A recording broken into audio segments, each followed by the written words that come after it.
Today I'd like to speak a little bit about the three parts of the path, the three sort of stages or phases of the path to peace. So let's start by sitting comfortably and spreading the awareness throughout the whole body.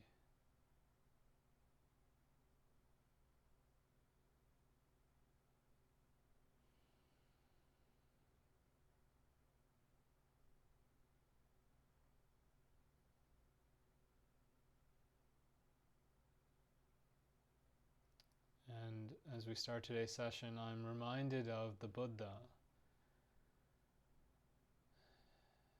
and how after his enlightenment, he spent the rest of his life, some 45 years, walking across India 2,500 years ago, teaching. And so I'm reminded of that effort that he invested.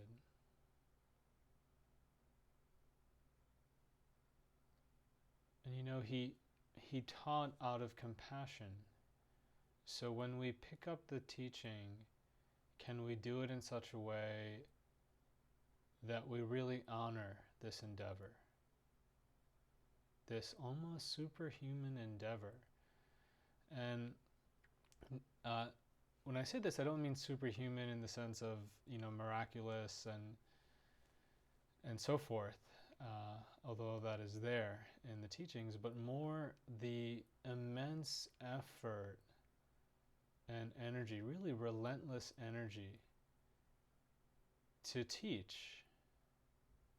And he did this in a time when there were many, many spiritual traditions, many different types of teachings, and somehow the way that he went about it, even though it happened in a time where written word did not exist,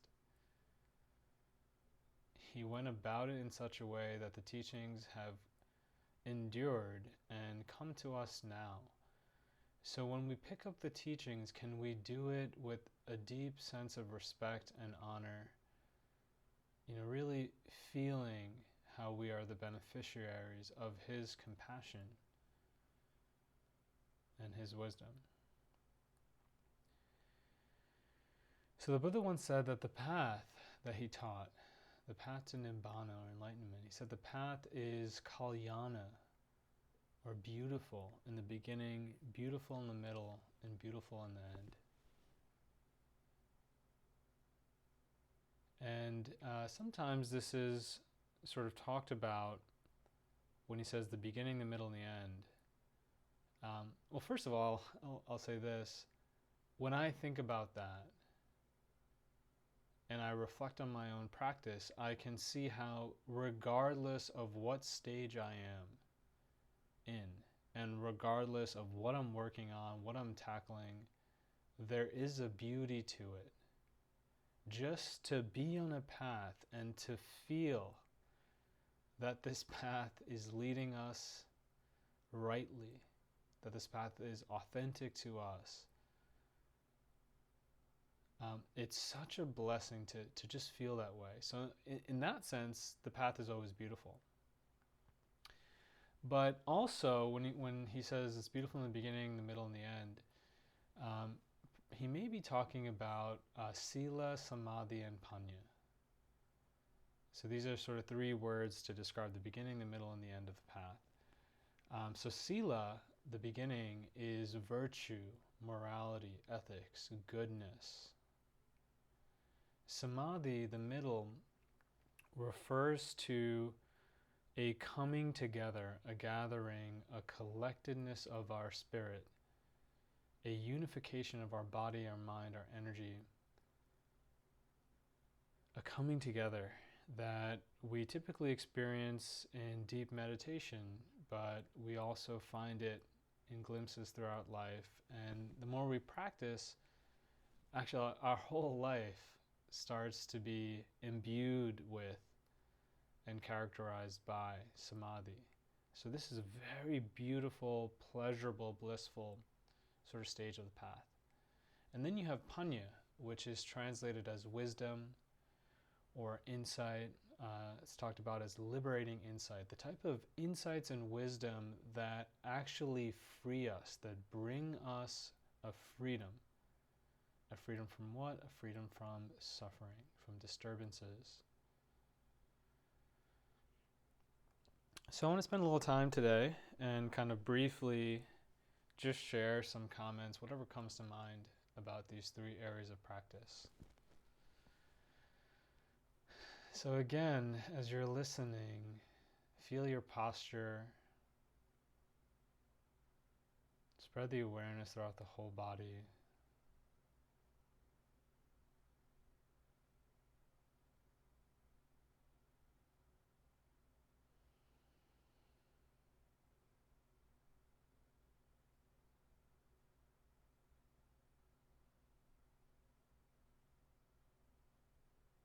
And open your heart.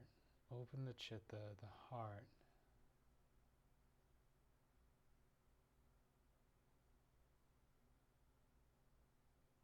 Soften, open.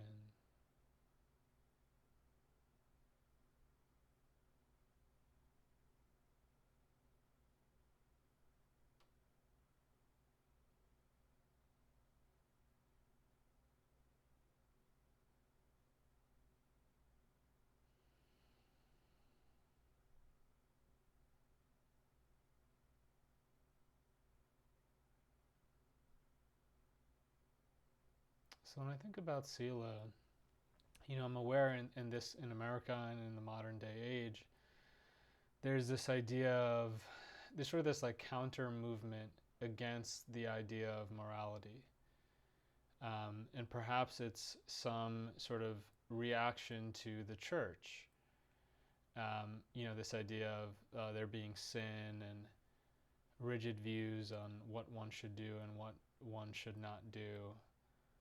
There's this whole counter movement of like sex, drugs, and rock and roll and video games and, so for some of us, when we think about virtue, it can seem kind of bland or boring. Whereas what's outside of virtue, or what's maybe more sinful, can seem more fun and more appealing, more attractive. And I want to say that in the Buddha's teachings, which we are encouraged to put to the test, in this teaching, what is good, what is moral, and what is virtuous is actually more fun, more pleasurable. And it's not even close. So he's talking about a goodness that is so bright, so powerful, and it comes from within us. It's like a gem stone that we have in this rock of our body. And we learn to find it and then polish it until it starts to shine and radiate. It's a goodness that is so compelling, so uplifting. It blasts away all regrets, all sense of shame and guilt, and it uplifts our spirit. It actually leads to samadhi, which is a pleasure beyond any mundane pleasure.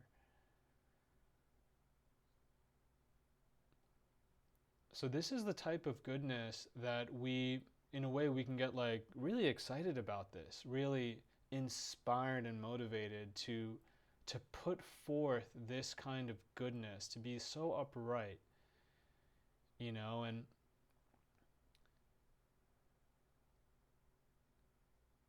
so it's like a virtue. When I hear that word virtue, it's like a virtuoso. It's something to be marveled at and to really appreciate. So in this stage of the path, or in this element of the path, I feel better saying that. In this sort of element or piece of the path, we're putting forth effort to develop what is already in us, the goodness that is already in us, and the aspect of our being that wants to be good, that wants to do good, that wants to understand what is good.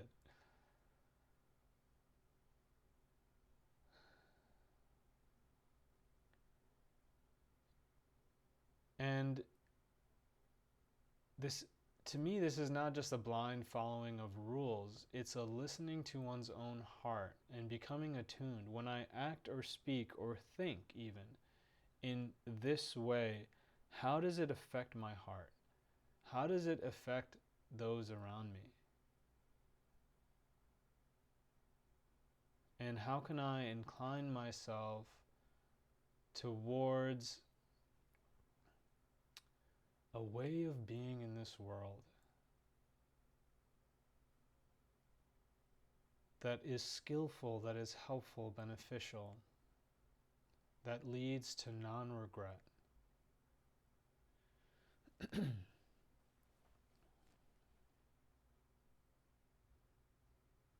And I personally feel that there's something about us as human beings that is wired in such a way where the body knows when something is good or bad. And if I recall correctly, I believe there's been studies about like when people lie, it actually affects the heartbeat in a certain way. So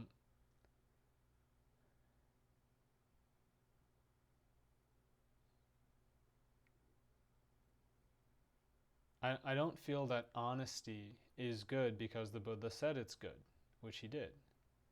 I feel that honesty is good because the heart knows. Something in the body and the heart can feel a goodness, a beauty, and an uplifting quality when one is honest and straightforward. When one speaks gently, when one doesn't gossip.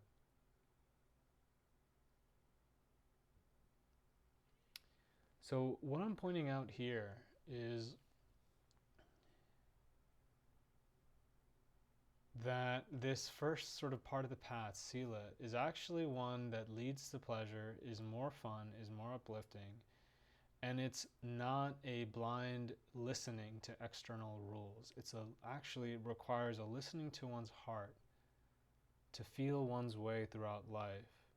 Of course, we can take guidance from external sources, but we need to test them deeply in the heart until we know for sure when something is right or wrong. So this is a presentation of sila that hopefully can kind of combat some of the misconceptions of the modern day. And now I want to say a little bit about how these three elements work together. So the sort of traditional idea here is that when we have virtue, regret leaves us, and that makes meditation very easy. And we're able to sit with a lot of pleasant feelings, and then this gives rise to samadhi. And samadhi is this shelter from the storm. It's a shelter from the 5 hindrances of a sense of lacking or desire. That's number 1. Number 2 is aversion, hatred, anger, judgment. Number 3 is dullness, stagnation, lethargy. Number 4 is worry, overthinking, agitation, compulsion. And number 5 is paralytic doubt, self-doubt, doubt of other things, skepticism, uncertainty, anxiety. Right? So samadhi is a shelter from the 5 hindrances. It's a place of safety and oneness. It's a gathering place in the heart. Right, so this is how virtue brings samadhi. And then it's traditionally said that in samadhi, when the mind is not being plagued by hindrances, by distractions, by weakness, when the mind is consolidated and strong, when it's not like spread out and drained, then that mind gives rise to panya, the wisdom, the liberating insights. So that's the sort of typical presentation of these 3 legs of the path, and this is totally valid. This is very true. So in a way, it's like if you want wisdom, you can practice samadhi. If you want samadhi, you can practice virtue. right? But I also want to say that it's true that each element is mutually supportive of each of the other elements. So yes, virtue brings samadhi, but samadhi also brings virtue. And virtue brings wisdom, and wisdom brings more virtue.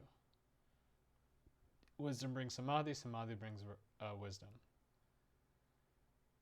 So while there is a sort of order in terms of depth and potential progression, it's also true that each element supports the other. And in my own life, I can think about how, I've had some element of virtue that I've been practicing for a long time. And, but the samadhi element came in a time when my virtue was far from perfect, and it's still not perfect, right? But even during a time where I wasn't sort of meeting potentially minimum requirements of virtue, such as taking the 5 precepts. So that indicates to me that samadhi is not, samadhi can arise, basically. We don't have to have virtue perfected. And in my case, the samadhi inspired me and helped me go back and clean up more of the virtue. Because, again, at some point, I may have felt on some level that, like, let's say drinking and smoking was fun, felt good. But then as you start to experience samadhi, it's pretty clear that those things don't really compare to the beauty and the pleasure of samadhi. And it's also pretty clear that those things are not helpful for samadhi. They tend to make samadhi harder. Or maybe prevent you from experiencing samadhi for some amount of time. So, this is I think a pretty important point to realize, that these parts of the path, yes, they have an order, but also they support one another.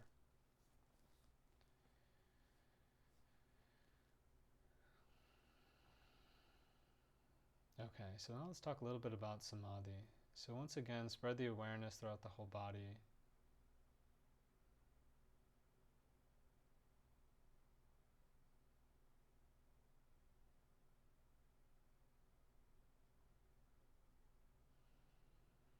I've shared a lot already, so let's see if we can just quiet down, settle in.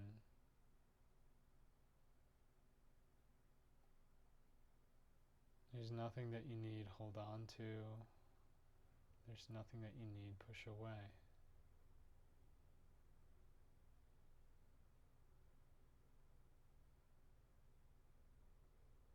See if you can open the heart to the way it is.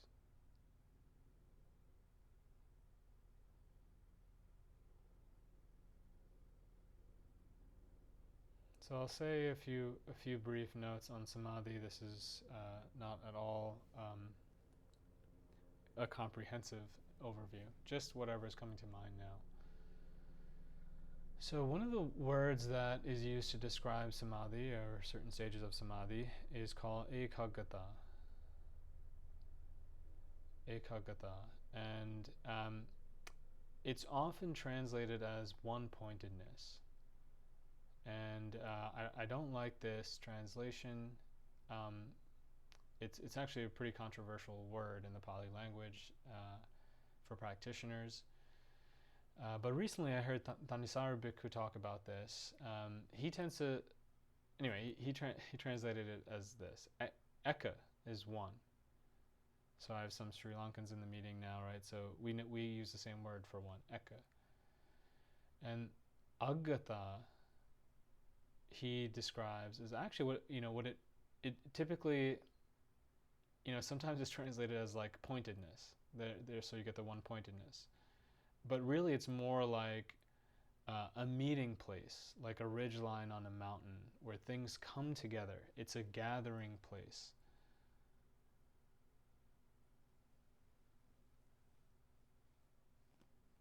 So you see this word in the Pali scriptures for like a gathering place for mealtime.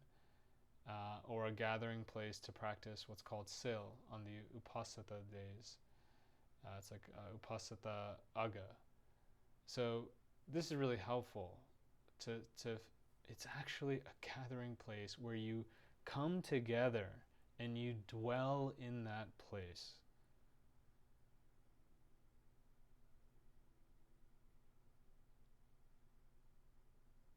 So we can think of samadhi in this way,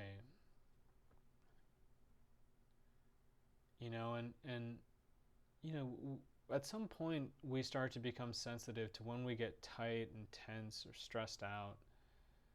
It's kind of like drained.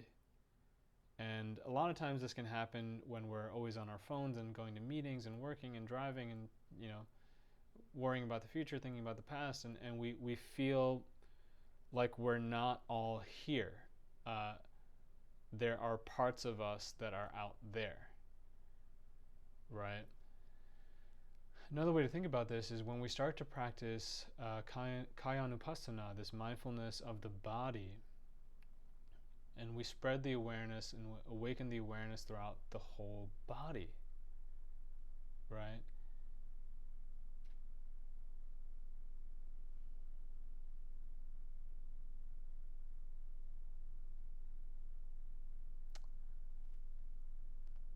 What we might notice when we're doing this is that when the mind starts to follow a train of thought, it gets small. And the mind isn't used to being expanded throughout the whole body. So this takes effort in meditation to over and over again expand the mind throughout the whole body, inhabit the body. And then a thought comes up and it gets small, and boom, it goes and shoots out and follows that thought.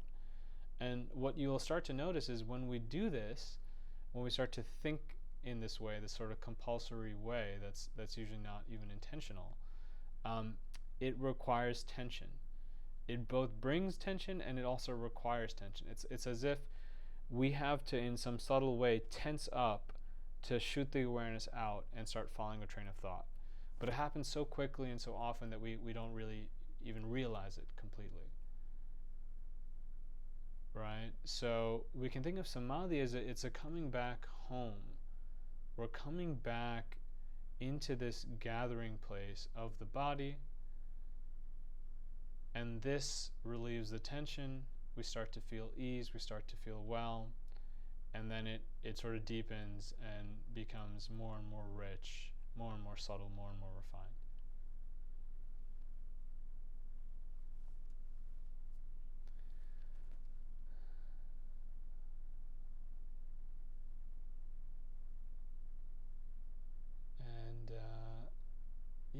And I guess some final words on samadhi. Number one, you can do this. You were built for this. This is something the human body, the human heart is capable of. And B, it's really fantastic. It's a whole other realm of existence, a whole dimension of being. It's something, it's worthy of poetry, worthy of movies. It's like it's glorious. It is extremely beautiful, pleasurable, and so it's really worth aspiring to and worth working towards. And as a meditator, if you meditate, then likely at some point you felt pretty good in meditation. And so you can imagine that good feeling, that good feedback, that pleasure born of meditation is sort of in the direction or realm or vicinity of samadhi. And just know it can deepen, it can get way, way, way better no matter where you are. Unless you're super, super advanced, it's likely it can get a lot better. Okay, so that's samadhi. And then the third stage here is panya, wisdom, insight. And have you, as you're thinking about this one, think about times where you were really struggling with something. It could be a relationship in your life or a particular goal or something you're really anxious about.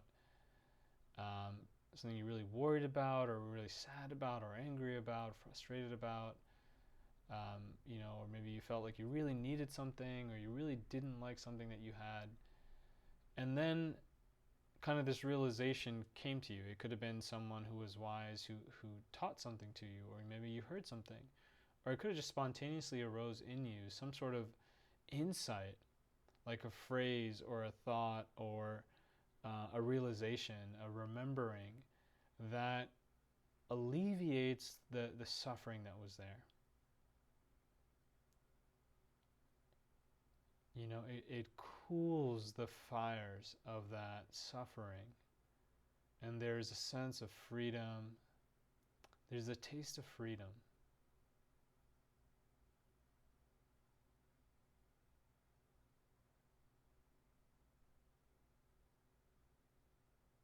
So this is wisdom, this is insight, or panya. And panya, it also includes a discernment. It has this quality of really being discerning, picking what is skillful, what is not skillful. And so you can see how it helps the virtue, the sila element, right?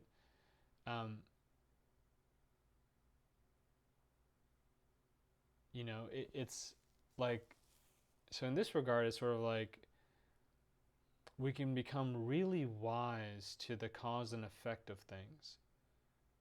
Really understanding that if we think in this way, we will suffer. If we choose to look at something in a particular way, we will suffer. And if we look at it in a different way, we'll feel peace. And so, and this kind of bridges to another element of panya that I feel is really important. Which is sort of like this elasticity or freedom of view, where you're able to put on and take off different lenses of perception. And, perhaps your whole life you've been thinking of this in a particular way. It's like, why is my ex, my brother, sister, mother, father, child, why are they like this? And you can have that view for decades, and every time you think about that person, you can feel pain, or when you go home to visit for Thanksgiving, you can feel anxiety, right?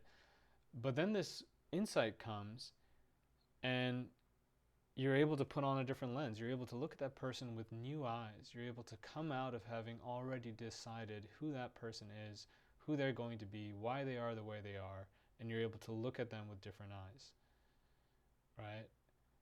So this is part of wisdom, and as you continue with this wisdom element, you gain this elasticity, this flexibility to be able to take off and put on lenses and actually see things in a different way.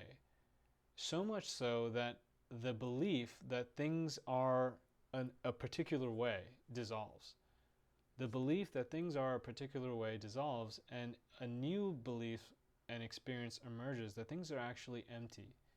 Empty of any inherent existence, empty of any set meaning or set value. That their meaning and value is dependent on the way of looking at it, like the idea of beauty being in the eye of the beholder. And we can kind of recognize beauty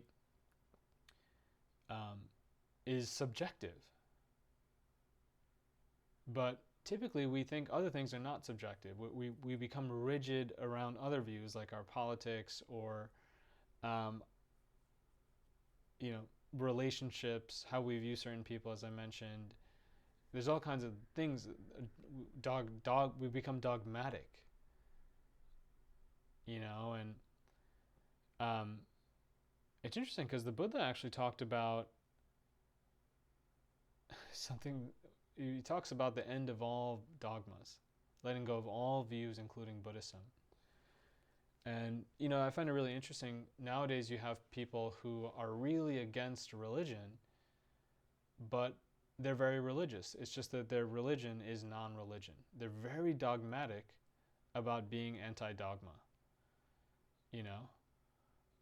or they're people who are so politically aligned to a particular party that everyone else outside the party is wrong, And not only are they wrong, but I don't want to talk to them, I don't want to be friends with them, I don't want to listen to them.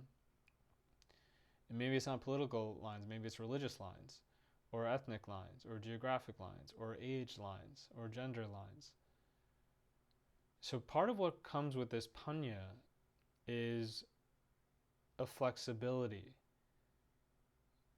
And really, it's part of it is the ability to let go.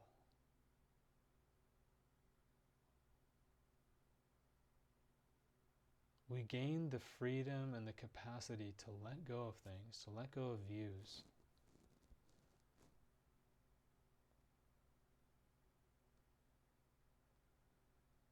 So that was a little bit about each of these three. And again, I want to end here by stressing how these three work together. When we have wisdom and we're able to let go, the burdens that have been keeping us from samadhi start to get lifted. So samadhi becomes easier because the heart isn't weighed down, isn't being distracted and pulled in so many directions. We're able to let go. And also this sort of elasticity and malleability that I'm talking about. It gives us more pathways into samadhi. And we start to be able to turn anything into an impetus or seed for samadhi. We start to be able to look at nature, turn that into samadhi. We start to be able to look at our pain, see the beauty of that, and let the beauty bring the heart to samadhi. In my coaching sessions, my one-on-one coaching sessions, I talk a lot about how the experiences in our lives and the difficult ones can be seen as happening for us, not to us. And when we look at things in that way, even the most difficult circumstances in life can be perceived through a lens of beauty, and that can bring us samadhi. So it's a little bit about how wisdom can bring samadhi. And I think we've talked about all of it, right? How virtue can bring samadhi, samadhi can bring wisdom, wisdom can bring samadhi, how samadhi can bring wisdom, we talked about that. Can virtue bring wisdom? Well, yeah, clearly it can through the development of samadhi, and we talked about how wisdom can bring virtue because we become discerning. We're able to tell when something is helpful or skillful or not. But maybe this last one, how does sila bring panya? How does virtue bring wisdom?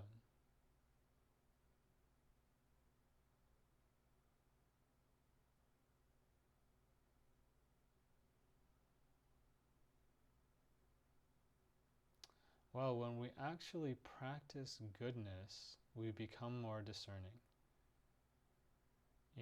We can kind of theorize as to why